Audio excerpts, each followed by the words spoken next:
I'm Jean Paul Gaster, and I play drums for the band Clutch. Beautiful. Good morning, mate. How are you today? Quite well, thank you. How are you? Very well, thanks, mate. So, Clutch are preparing to unleash your 13th album, Sunrise on Slaughter Beach, on September the 16th, which isn't too far away, mate. So, tell us a bit about the album musically and what you were going for with it. Well, it is. It's the latest of many records we've made. We've been a band for 31 years now. Making records for us is sort of part of what we do. I will say that the thing that makes this record different than the previous ones is that, we're very much a live band, and we like to play these new ideas on stage before we actually record them. It's very much a testing ground for us. So as a drummer, when we have a new idea, we'll put it on stage, and I can tell immediately if the tempo is where it needs to be. I know if the swing is where it needs to be.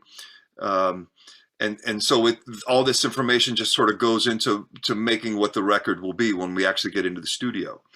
We were not afforded that opportunity this time. We had to sort of rely on our instincts, and I think we experimented a lot more in the studio than we would have had we been able to put these songs on the stage. And is that a good thing? I think in the end it is. It made for a very different record. It's certainly a different record than I would have, than I thought it was going to be. When we started the writing process, I had this idea of what a record might sound like.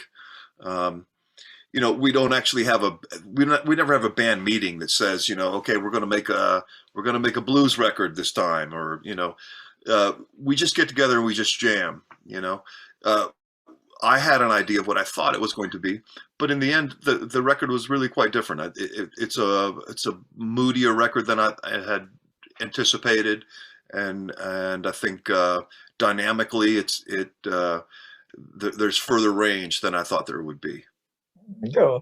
And the press release calls the album a slamming summary of anything that makes the band great and another leap forward into career longevity. Do you agree with that statement?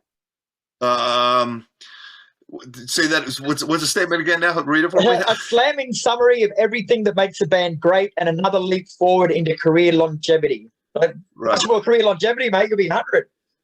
Well, as far as the career longevity part, I think we got that locked down pretty good. We've been at this now for 31 years, the same four guys, and people seem to like it. So as far as that part, I think that's true.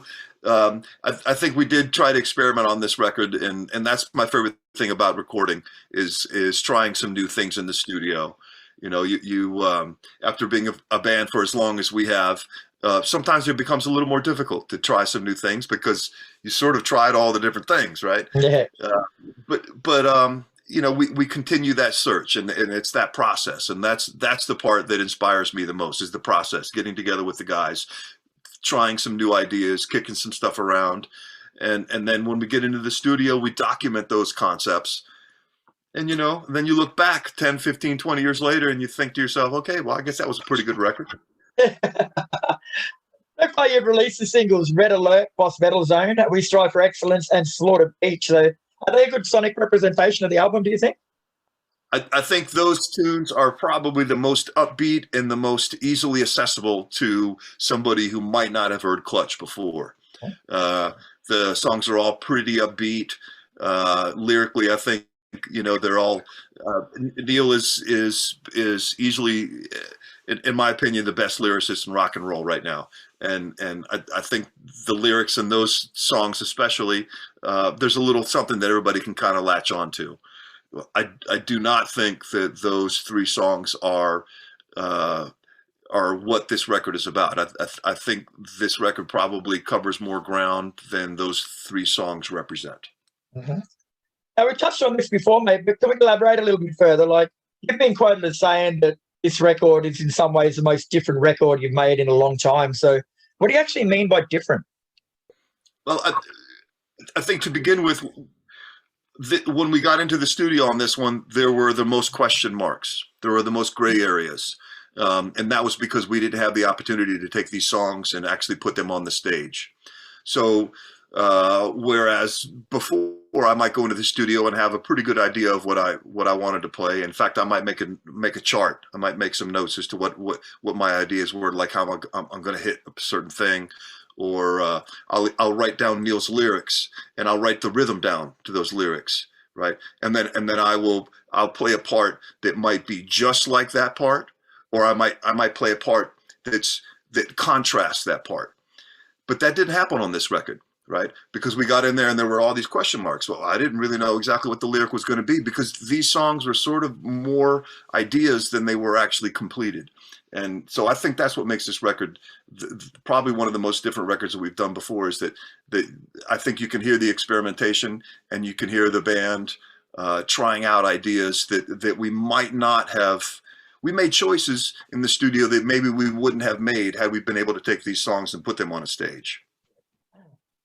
You're a band that you're known for your musical experimentation from album to album. So, like I know you said before, you don't actually map things out, but you go in with a loose plan of a direction, or do you just go in there and whatever comes out, comes out? In the past, I think we had a much more clear idea of what we were going to try to accomplish before we got into the studio. Going back to this idea of putting the songs on stage, after you do that for a few nights in a row, I usually would have a pretty good idea as to what ultimately I was going to record. There might be little details here and there, but we pretty much have an idea of what we're going to do when we get in there. This time around, going into the studio, we didn't really have that. We had a group of demos that were probably the loosest ideas that we've had in probably since the very earliest days of going in. You know, in the early days, you don't really know how to record a record. You just sort of just go in there, you know, you just hope for the best. You might make a tape or a rehearsal recording or something like that, but you don't really know what you're doing. This record was the most like that we've had maybe since the earliest days of the bands. We didn't know what the hell we were doing. We just went in there and let's figure it out. And also we have to take into account, you know, just the climate in general. You know, there was such a time of uncertainty.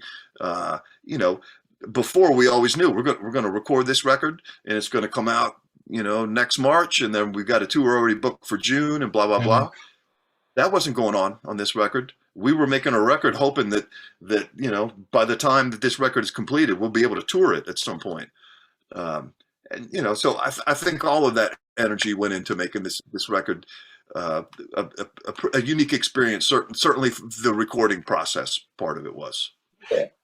And Sunrise on Slaughter Beach also features backing vocals from Deborah Bond and Frenchie Davis, which is a first for Clutch using female backup. So, what made you decide that was the right time to go on this album? We have a friend of ours, a singer here called Nate Bergman, and Nate Bergman used to sing for a band called Lion Eyes, and amongst Clutch fans, he's pretty well known. He started doing a weekly stream during the pandemic where he would play. Excuse me. He would play acoustically, and he found these two backup singers, and he managed to put these shows together pretty much on a weekly basis. That, at least for us local folks anyway, it was something that we look forward to, you know. And the way that he was able to incorporate these singers into his songs was pretty inspiring. And so backup singers were something that we've always talked about, and Neil especially, I think, was interested in getting them to the studio. And what they ended up recording was way greater than anything I could have anticipated. I had an idea of what it might sound like. Yeah. What they did in the studio, I mean, it blew me away. You know, I like to call myself a musician, but being around those ladies, I'm an amateur at best. Wow, high praise indeed. Yeah. Now, there's a lot of people I know personally, but a lot of people around the world that I think Book of Bad Decisions in 2018 was their first real taste of Clutch, and they got a lot of new people into the band. So how would you say that this album, Sunrise on Slaughter Beach, differs to that? I would say it's probably the two most different records that we've done back to back. Book of Bad Decisions was very well rehearsed. Book of Bad Decisions was very well thought out.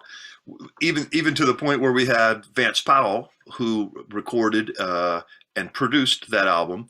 Vance actually went on the road with us, and he spent some time listening to those songs live. At that point, we were probably putting 4 or 5 of those new ideas in the set per night. So Vance traveled with the band. And that was a great experience. Vance actually came from the road first. He was a live sound guy, and he used to do old country artists like George Strait and Dolly Parton, and so he spent a lot of time on the road doing live country gigs. And so to have him on the road with us, that was quite an experience. We got to hear a lot of cool stories, Yeah. and so by the time we got in to do Book of Bad Decisions, we really had an idea of what the record was going to sound like, and I think Vance even knew after listening to us play for so many nights, he had an idea of what this record was going to sound like. This scenario was totally different. Going into Slaughter Beach, we were using a new producer. We were recording in a studio that he had never recorded in, and go back to what I was saying before. A lot of question marks. A lot of open space there. We weren't really sure how we were going to fill up these ideas, and so it made for a very different record. Mm-hmm. Speaking about the road, mate, Clutch hit the road for a US tour in a couple of days before heading to Europe to close the year out. So is there any chance Australia's been slipped onto that schedule early next year? I very much hope so. Australia was the last tour that we had lined up before the pandemic happened, believe it or not. Yeah, we were supposed to come down there and do Download. That's right, you were, yeah. You remember that? Yep, I was going. I know, man. I was too. I was so excited about it. And yeah, it was literally just days before that festival was supposed to happen that we finally learned, okay, we are not going. And that was kind of the beginning of the end. So for the most part, we've been busy playing shows that were scheduled for 3 years catching up. Yeah, we're doing the COVID catch up right now. So yeah, I'm hoping we can get down there. We love playing Australia. I think there's very few places in the world that appreciate rock and roll the way Australia does. And so, well, hopefully it's sooner rather than later, mate. But in the meantime, thanks for your time. Sunrise on Slaughter Beach is out September 16th, and I've had to listen to it, mate, and she's an absolute fucking cracker, mate. So well done.